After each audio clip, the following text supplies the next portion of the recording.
Good evening and salutations, my Days of Our Lives fans. So, I don't even know where to start. Except for the fact that the walls are closing in on Charlie. That's it. It's practically a wrap.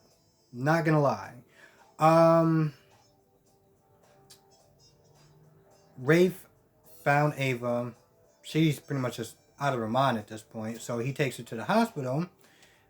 Kayla examines her. And at first, I'm not gonna, she was like, I don't even want to sit there and help you. But she's a doctor, and pretty much everyone else is busy.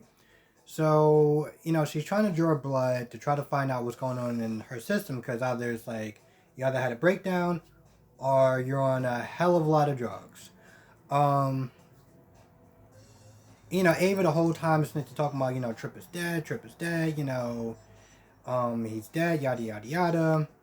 And that's when she reveals to Kayla that she has another son named Charlie. And right then and there, the look on her face, it's like everything just made sense. The whole DNA being a match for Trip, but Trip swearing up and down that he didn't do it. It all just clicked, you know? Um, so, she is going to actually have some apologizing to do. Um, let's go with Charlie and Claire.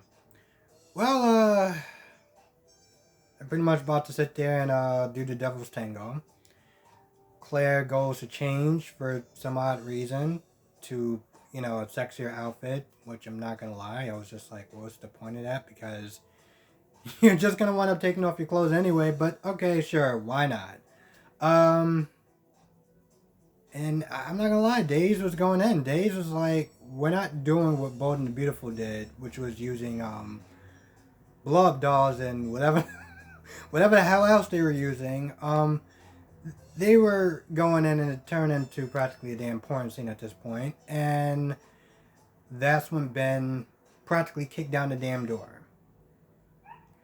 Ben and Marlena were already in the house. They found the phone. Marlena kind of just came up with the idea that, most likely she's downstairs. And, Ben put a stop to whatever the hell was going. Whatever the hell was going on.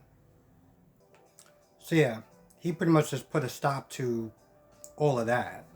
Um, Claire's upset because, well, let's be honest, she probably didn't really actually have any in a while, and she always just, even from the get go, she always just seemed like she just came across as like really desperate for like a man's attention, and she finally has it, and not gonna get too graphic, but she finally has it, and then the party just gets kind of spoiled.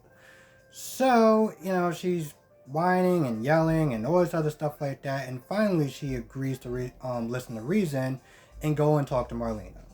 While Ben stays downstairs with what he keeps calling Chuck, which I'm not going to lie, I actually found pretty hilarious. So, Claire goes upstairs, and this is the part that started to annoy me. Claire goes upstairs, talks to Marlena. Claire's like, what's going on? Why am I leaving? Why do you not want to be with Charlie? I'm a grown adult. Like, what's going on?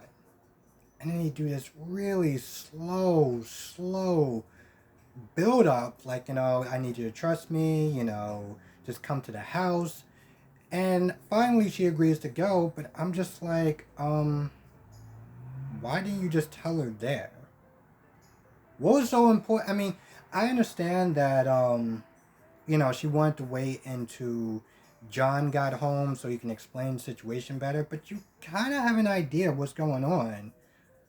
Why are you waiting for? Why don't you just talk to her right then and there before she gets a chance to slip out or do whatever the hell it is that she's gonna do? I don't really understand that. And honestly, tell you the truth, I'm not gonna lie. When she left, to quote unquote get dressed, I'm pretty sure she probably just wound up slipping out. But I guess we'll just wait and see. That whole scene took way longer than it needed to. You could have just told her in 5 minutes, but of course this is a soap opera, and we just love to stress stuff out for reasons, I guess. So yeah, that whole scene was just way too long, but whatever. Um, so Charlie gets back to the house just to find out that Ava's gone. Now he is tight. He is livid. Then he starts panicking, and he's all like, "Oh, Claire's, he starts panicking, but then he tries to calm himself down, like, "Oh, well, most likely, the cops don't know, because once he realized that Ava was gone, he was like, you know what, it's cool because she's on all those drugs and she's not gonna know, she's not gonna really sit there and be able to talk. I'm gonna be fine, yada yada yada." At this point, I was like, Charlie, you need to get the hell out of town now. Obviously, I don't want him to get out of town because I want him to pay for what he did. But I'm just saying, I'm like, why are you still in town for? The walls are closing in. You think they just got Claire away from you for just no reason whatsoever? Um. Anyway, he opens up the door because I guess he's about to go and leave to try to find Claire to talk to her. And the minute he opens the door, Rafe is there. So, yeah, your days are numbered. I'm actually kind of, I'm curious. Okay, I'm more than curious to sit there and find out what's gonna go on and what's gonna happen. And I hope Days doesn't drop the ball like they did last time when we were sitting there waiting to find out what was gonna go on with Ava. But I guess tomorrow we'll just wait and see. Since I'm off, I'm actually gonna sit there and try to get it done early, as long as I don't wake up at 1 o'clock in the afternoon again. So what else happened? Okay, let's talk about Lonnie and Eli. Um, so Vivian or Valerie, I don't remember what her name is honestly.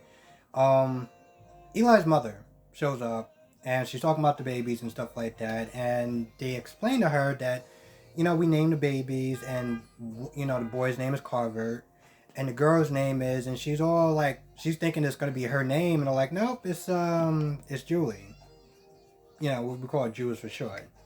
And she was disappointed.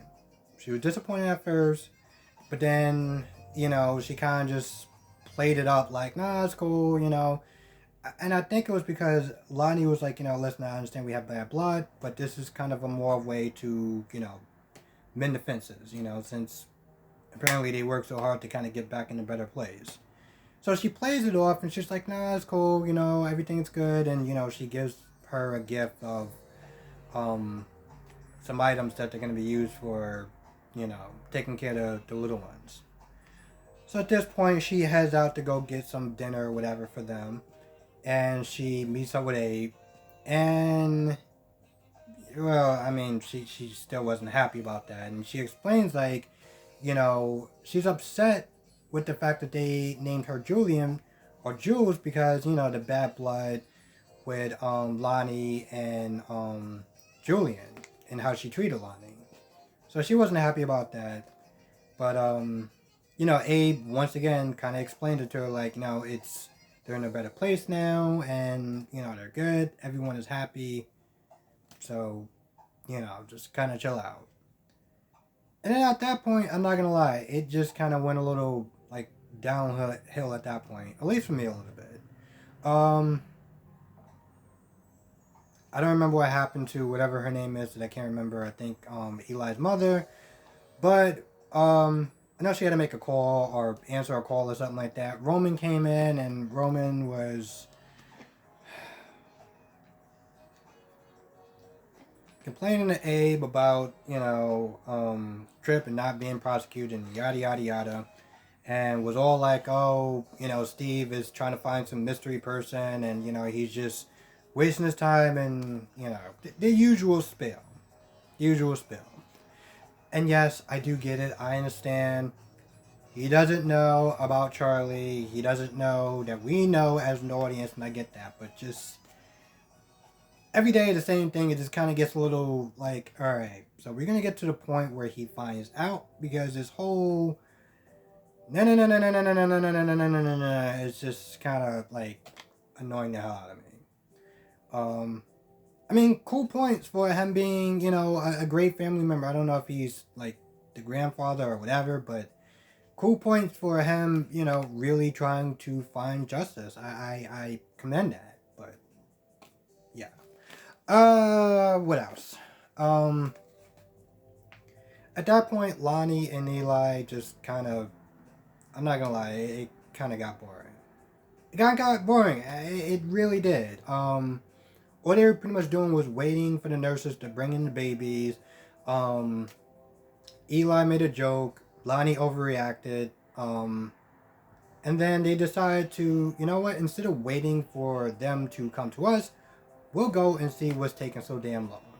So they start walking out the room, and then there's a mystery hand grabbing the babies. So yeah, the babies got kidnapped, and I guess we're gonna find out on Friday, the hell is going on. And again, this is just my theory. I think it's the crazy woman, Jake's mother, that took the babies. Because remember, she's still free. From the last time I saw her, she's still free. So I guess we'll wait and see. What else? Yep, and that's actually gonna do it. I'm not gonna lie, this episode, it was good in certain areas. Okay, it was good in certain areas. The Charlie stuff, the Ben stuff, all that stuff was great. The Eli and Lonnie stuff kind of got boring towards the end. Um, Roman coming in, I felt like he was just coming in for a paycheck because, like, he didn't really add anything to the story. But I'm gonna be kind of honest for a minute. I feel like he doesn't normally add stuff to the story sometimes. I feel like there's certain characters that have been on this show for so long that when they come in, they just kind of just come in and they say a couple lines and that's about it. Like with Doug. Doug comes in, says his lines, he's Julie's husband, and that's pretty much about it. But they don't really add anything more to the story sometimes. And that's sort of the same thing on GH.